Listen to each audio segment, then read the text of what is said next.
When you think of Arnold Schwarzenegger, you think muscles, guns, the Terminator, oil, or at least I do. Anyway, regardless of what you think of him, the first thing that comes to mind is definitely not acting, which is ironic seeing as it's kind of his job, but does that change with this movie?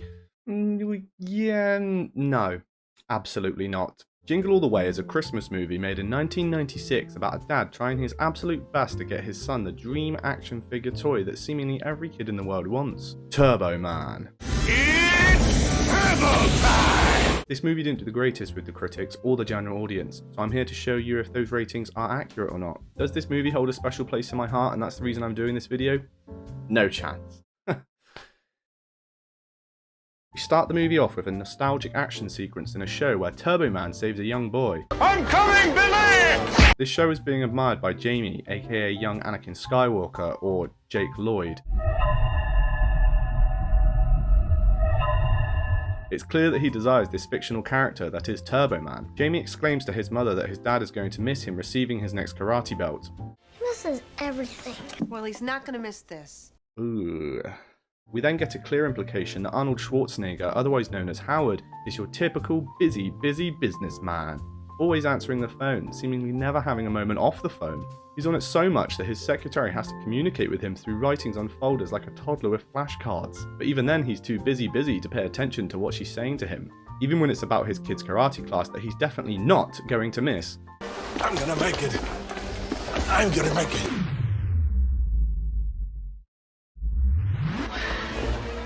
He's gonna make it. How is Howard so busy as a mattress salesman? Anytime I've ever looked inside a mattress or bed store, there's always no one in there. So how's this guy's phone ringing off the hook? At the class, we're introduced to Ted, a pervy neighbour that's the biggest rip-off of Ned Flanders that I've ever seen. He's even called Ted, for God's sake. Feels like I'm wearing nothing at all. Ted Flanders is currently trying to swoop on Howard's wife, even though he's clearly quite the neighbourhood minx. Meanwhile, Howard is going to make it. I'm gonna make it. But he's fed up of traffic and decides to drive in the wrong lane and gets caught by a police officer. Make her take a license, have a registration. Howard explains that he's going to miss his son's karate class, but unfortunately the officer decides to use this information against him and decides to be a jackass and waste as much time as possible. Jamie manages to get his next belt colour, but sadly, I didn't make it. Howard gets home and finds Ted pushing the line a little when he sets up his Christmas lights for him. Now some people would find this a nice neighbourly thing to do, but when it's done by passive-aggressive, overly joyful Ted who's also trying to bone your wife, it's not met in the kindest manner. What would I do without you? Jamie is coincidentally watching a Turbo Man ad on the TV. Howard tries his best to apologise and make up with Jamie. He asks him if there's anything that Jamie would like for Christmas. How about pay attention to the fact that your son is constantly watching the Turbo Man show and the ads all the time and is obsessed with it? Howard has to push it out of Jamie a little when he tells him to not worry because he's already told Santa. I wrote Santa. How naive. Jamie says anyone that doesn't have the Turbo Man toy is going to be a real loser, and that's what kicks Howard's butt into gear. He doesn't want his son to be a freaking loser, so that also means that if you're poor and you can't afford it, you're also a loser? Awesome. So a good thing to remember is not to worry about upsetting your child with your absence. You can always buy back their love. Howard shows how great at listening men are when his wife Liz asks him if he picked up the Turbo Man doll. Howard looks confused as this is when we find out she asked him to pick up this doll 2 weeks ago. Because at this point, they'd probably be impossible to find. Howard tells Liz that he needs to pick up the doll from his office as he stupidly left it there. It's funny that she doesn't find this at all suspicious after the shocked look that he gave her last night when she mentioned it. Jamie tells his dad that he just has to be at the Christmas Eve parade today. He reminds him of all the times that he's missed it, but this time Turbo Man is gonna be there. Yeah, Turbo Man. Turbo Man. Yes. Yes. It's turbo time. Howard promises to Jamie that he will be there. I'm gonna make it. Outside, Ted shows Howard the reindeer that he got for his son Johnny. Bearing in mind this reindeer has tried to bite Howard's hand and clearly seems to be rabid or something, so maybe it's not the best idea to keep it around children. Phil Hartman is pretty great in this movie and I really enjoyed his genuinely annoying performance. Do not Google how this guy died. Rest in peace, Phil. Howard sets off on his mission to find a Turbo Man doll. Whilst waiting outside the store, he meets a very outgoingly angry mailman, Myron, played by Sinbad. This guy is also great throughout the whole movie. If you, the father, who's working 24/7 delivering mail, so you make an alimony payment to a woman that's slept with everybody at the post office but me! This guy clearly has anger issues as we see him just strangle a random lady. Howard and Myron get laughed at when asking if there's any more Turbo Man dolls available. Turbo Man's only the hottest selling Christmas toy ever! Arnold gets a bit angry and unleashes his inner Terminator. When threatened and asked where they can find a Turbo Man, the store workers tell him that the last one just left with a lady with a fur coat. So, the last one just left, but yet the whole store is laughing at them for wanting to find one? Clearly not that crazy if the last one was just sold, is it? Myron tries his best to slow down Howard, but he's met with the same attitude. This is war. So this scene you might not remember, it was in the original cut of the movie, but then it was cut for the DVD version. Howard manages to find the lady with the fur coat, and it's actually the lady who voices Lisa Simpson. Would you like my phone number? He buys her bag off of her without checking what's inside. The lady has Turbo Man's sidekick, Booster. What is that? What the fuck is that? Instead of keeping this as another present for Jamie or even giving it to someone else, he just throws it in the trash.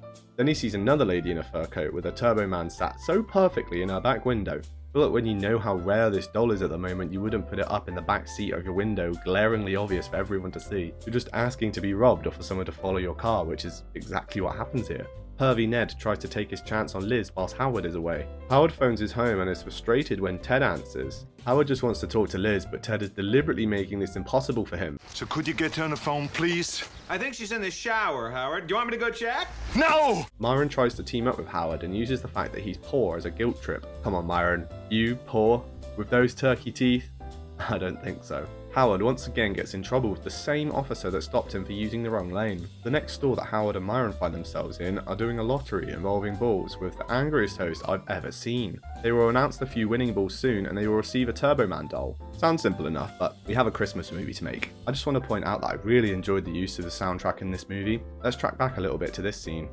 Chestnuts roasting on an open fire. Yes, every movie in the late 90s to noughties had to have a montage, but I think this one stands out more than the rest because it really sets the tone and shows the emotions that Howard is feeling. They picked one of the most dreary and depressing sounding Christmas songs they could, which matches Howard's mood of being fed up and not finding the damn Turbo Man. Play some people laughing in his face and you actually have a decent montage. And this perfectly sets up the next door scene with Howard filled with pure desperation and frustration where he's willing to risk more because he's on the end of his tether. Then in this next door, when the balls are flying around, we hear it's the most wonderful time of the year, which it's supposed to be, which makes it even funnier when people are savages and stepping over each other and biting each other and even pepper spraying each other. Tell you what, Arnold might not be the best actor, but his line delivery is pure gold sometimes. He got two! He got two! Get the mailman! Howard chases the bounciest ball in the whole world and goes as far as chasing a little girl through a children's playground. Out of context, this scene is just mad. He was fully prepared to squeeze a child's cheeks to make them spit out the ball. He may be an idiot and get caught up in the moment, but you can't say he isn't determined to get that doll for Jamie. I mean, hey, he got off pretty lightly with a small beating and didn't end up on a register or in jail, so he should be grateful. The dodgy mall Santa tells Howard he can get the doll if he pays up. Howard, running out of option, decides, fuck it. It's clear to see that something very shady is going on in Santa headquarters. Howard feels like the entire operation seemed illegal. The fake Santa wants $300 for the doll and Howard reluctantly pays up. This is where he finds out he's being scammed with a Spanish Temu version of Turbo Man. Howard decides the best course of action is to fight all the Santas even though he's heavily outnumbered. What a Chad. The Big Show from WWE knocks out Mini-Me from Austin Powers and coincidentally the police show up. Arnold uses a plastic toy police badge and remembers he was in the movie Kindergarten Cop. Somehow this works and he gets off scot-free. Howard forgets to put fuel in his car, so now he just pushes it all the way from the highway to a diner and just leaves his window open. This guy's decision making is really questionable at times. Howard lets his stress get the better of him as he gets angry with Jamie on the phone going on about his Turbo Man toy. This of course upsets Jamie massively. What would you know about keeping your promises? You never keep your promises. You never do anything you say you're gonna do, ever!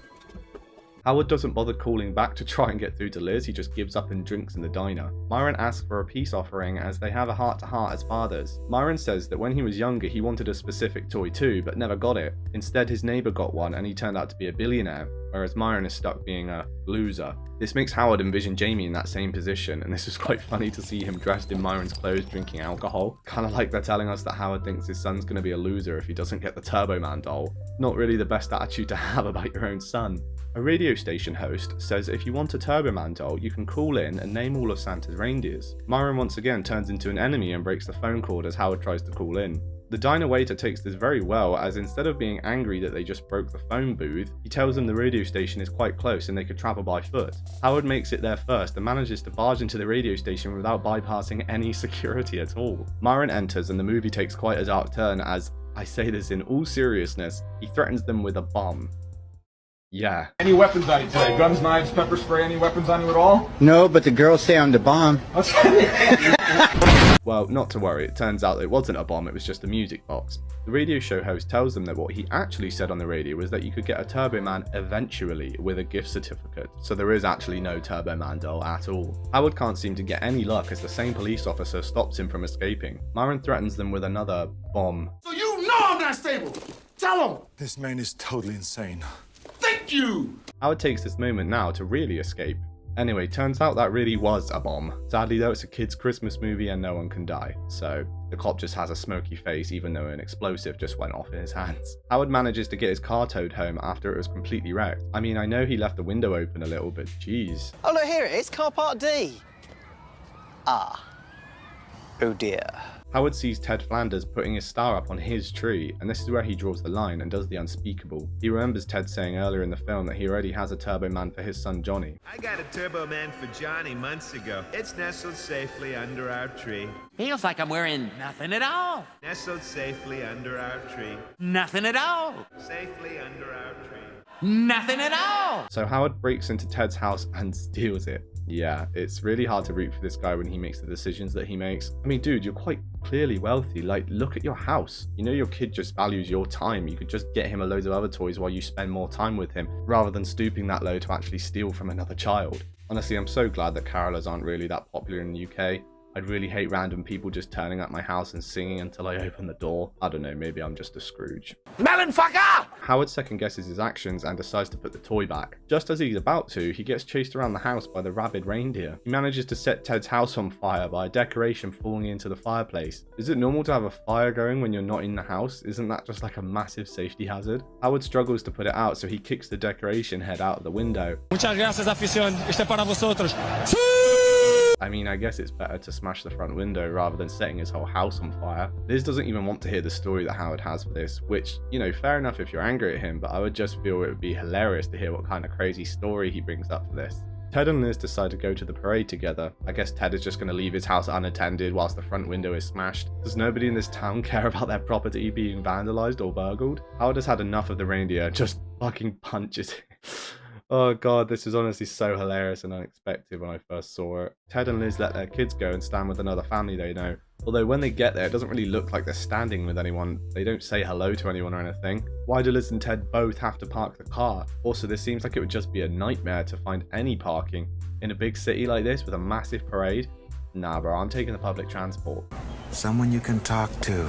Ted starts to get a bit too touchy and aggressive and crosses the line. Enough talking. Howard witnesses this and probably thinks his wife is into it. He doesn't see the part where Liz hits him in the face. Howard once again gets into trouble with the same police officer. In his escape, Howard gets himself caught up in a mix-up situation. People start undressing him and getting him into a Turbo Man suit. The original guy had a freak accident in rehearsal and now they think that Howard is the replacement. This guy gives Howard the rundown of his instructions and for some reason Howard doesn't stop them at all. He just keeps grunting instead of actually talking. Here, and phone and such your voice to the proper other side.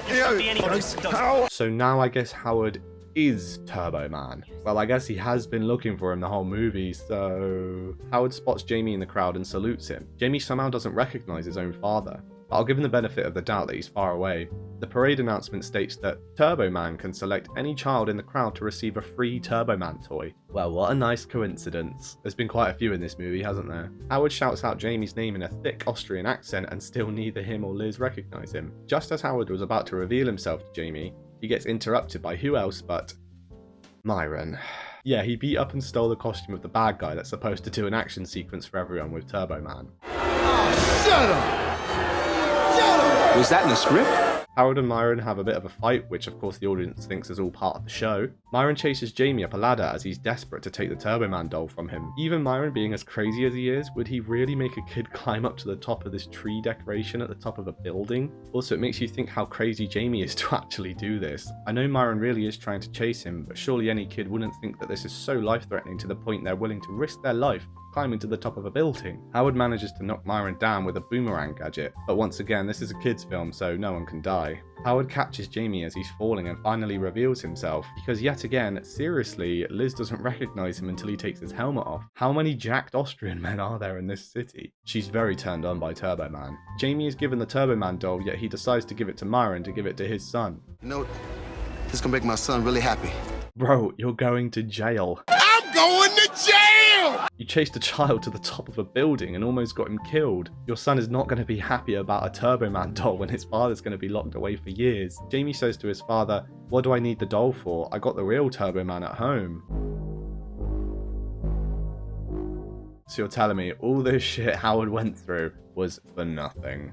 I mean, yeah, it's a nice message that all Jamie wanted was his father's time, but, bro, at least take the doll that he worked so hard to try and get. I mean, I guess Howard should have got the doll because then none of this would have ever happened. Anyway, that's the end of the movie. Earlier in the movie, we saw how Jamie reminds Howard of all the karate belts that he had missed him receiving. Howard makes the point that he saw him got yellow, but Jamie makes it clear to his father that ultimately he will remember the times his father didn't show up, rather than the few times he did. And this is what's important to most kids in the reality of the situation. Kids care so much when their parents don't show up for them. Howard takes this on board, and this is the main idea that drives the story. Howard hears this and doesn't want to upset his son anymore, so he goes to great lengths in order to basically buy back his son's love. But in doing so realizes that in Jamie's eyes, his father's presence is the best present. For what the movie is, though, I think they focus too much on heartwarming moments when they have Arnold Schwarzenegger. They have such a potential to make more of a slapstick/comedy film, but it keeps going backwards and forwards and they can't really decide a tone for the movie. All I'm saying is when you have Arnold, you want to just bring the best out of him. I want to see more of silly Arnold. I just love hearing this guy's voice. I'm not a pervert! I'm not a pervert. Who else can say that line and just Who else can say that line and just make you chuckle to yourself? Not many people. You really got to give it to Arnold though for trying his best, bless him. It's hard to play a role that you are definitely not cut out for, so it just makes me love him even more. It's also a large part of why Dwayne Johnson is so successful. He plays the same guy in every goddamn movie, but you can't help his attempts to just try and give an Oscar performance, even though he will never, ever get one. Sorry, Dwayne, I love you. It's the biggest piece of dog shit. So this movie gets a 3.5 stars from me. Be sure to check out my letterbox in the description if you're really interested in what movies I've been watching recently. And on that, we conclude the movie and the video. This movie will be remembered for a long time to come. I believe it's set its place in the Christmas Movie Hall of Fame and can be seen as a classic for many people every year to watch. Enjoy your Christmas and make sure to check your presents safely when they're delivered in the mail. You wouldn't want them to be da bomb.